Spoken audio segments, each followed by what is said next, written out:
Hi class, we are now at 8.2a. This is heat, energy, and temperature. So we commonly use the words heat and temperature to describe the world around us. As we explore the effects of energy changes, it is important to understand the difference between these terms. Heat refers to the total kinetic energy transferred from one substance or object to another. Temperature is a measure of the average kinetic energy of the particles in a substance. For example, suppose a spoon of boiling water and a pot of boiling water both have the same temperature. That is, the same average kinetic energy. Which one can be used to cook a meal? The pot, of course, because there is a larger amount of water. There is a larger amount of heat energy available to cook the food. The precise relationship between heat and temperature is unique to each substance. For example, if we add 1,000 calories of heat energy to 1 kilogram of water, the temperature increases by just 1 degree Celsius. However, if we add the same amount of heat energy to 1 kilogram of iron, the temperature increases nearly 10 times as much. While the reasons for this are not obvious, the relationships between heat, temperature, and the composition of different materials are well known and very important. So scientists describe the relationship between heat, mass, and the temperature using the specific heat, often called the specific heat capacity. The specific heat is the amount of heat required to raise the temperature of 1 gram of material by 1 degree Celsius.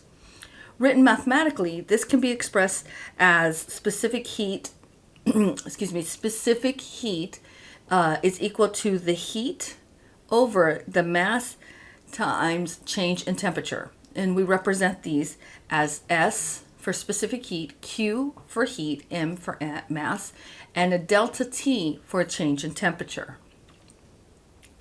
So for convenience, we can often rewrite this equation with Q by itself. Isolating Q is equal to M times S times delta T. This table shows the specific heats for several different different materials. Compare the specific heat of water to the other materials in this table. You notice how large the value of water is. This subtle fact is essential to human life. Although our bodies require a very narrow temperature range to stay alive, we are able to survive in much colder or somewhat warmer settings, in part because of the specific heat of water. It helps regulate our body temperatures, making us less susceptible to short-term temperature extremes. So let's look at a problem. Now, looking at this example, let's using specific heat. How many kilojoules of heat are required to raise the temperature of 1.20 grams of water by 5 degrees Celsius? To answer this question, we begin with the heat capacity equation. We rearrange to solve for heat. So Q equals MS times delta T. The mass is 120 grams. The specific heat of water is 4.184 joules per degree Celsius, and the change in temperature is 5 degrees Celsius. So the grams cancel and also do the degrees Celsius. We multiply 120 times 4.184 times 5.0, and it gives us an answer of 2,500 joules or 2.5 kilojoules. And that's with 2 sig figs. Okay, so the specific heat is useful when we know the composition of a simple object, like a block of iron. But often scientists and engineers need to determine heat-temperature relationships for objects containing many substances, or objects for which it is very difficult to measure the mass. In these situations, a simple measure is used, called the heat capacity. The heat capacity, which is represented by the letter C, capital C, is defined as the amount of heat required to raise the temperature of an object, regardless of its mass. Mathematically, we write this as heat capacity equals heat change in temperature of delta T. So as before, we rearrange this to Q, we're looking right here. Q is equal to C delta T. For example, suppose a team of workers at a chemical plant need to raise the temperature of a steel reactor filled with aqueous sodium hydroxide. It's too complicated complicated to calculate the specific heats of all the different components of the reactor. Instead, they use the heat capacity of the whole unit, the reactor vessel, and the solution to predict the temperature changes. Okay, so let's look at a problem. For example, this example that uses the heat capacity. When filled with water, a large reaction vessel in a chemical plant has a heat capacity of 5.41 times 10 to the 5th kilojoules or degrees Celsius. How many kilojoules of heat are required to heat this entire vessel from 25 degrees Celsius to 48.2 degrees Celsius? In order to solve this problem, we need to use the relationship of Q is equal to C delta T. The change in temperature is the difference between the final and the initial, and that is, right here you can see is 48.2 degrees Celsius minus 25 degrees Celsius, and it equals 23.2 degrees Celsius. So when we plug this in, you see it's right here. It also gives us the heat capacity, which we can plug in, and we can cancel out the degrees Celsius, and the answer is 1.26 times 10 to the 7 kilojoules. Okay, so now let's do some problems. How many calories are required to raise the temperature of 25 grams of water by 8 degrees Celsius? So if we plug this in, we're still using this equation. So at 25 grams, the specific heat for water, and then we have 8-degree difference, which is what's given to us. We plug all this in, and it ends up giving us joules, but we don't want joules, so we can use the conversion of cals, and it gives us 200 cals, and that's the correct answer. Rearrange this equation to solve for delta T. So if we solve for delta T, this would be in a case of they want to know either an initial temperature, a final temperature, an overall change in temperature. This is how you would separate it out. So we plug it in, we isolate T, move everything over, and it would be A. Okay, when 349.2 joules of heat energy are added to a 150 gram block of metal, the temperature increases by 6 degrees. What is the specific heat of this metal? So we're going to start with this equation, but we're wanting specific heat, so we're going to have to rearrange it to S.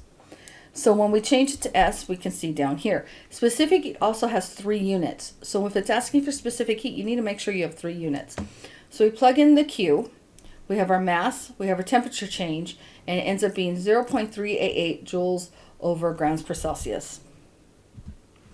If 553 joules of heat energy are added to 350 grams of water, how much will the temperature change? Here is a perfect temperature change one. So in this case, you would want to isolate T and plug everything in. So on this one, we plug everything in, and it ends up giving us how much will the temperature change.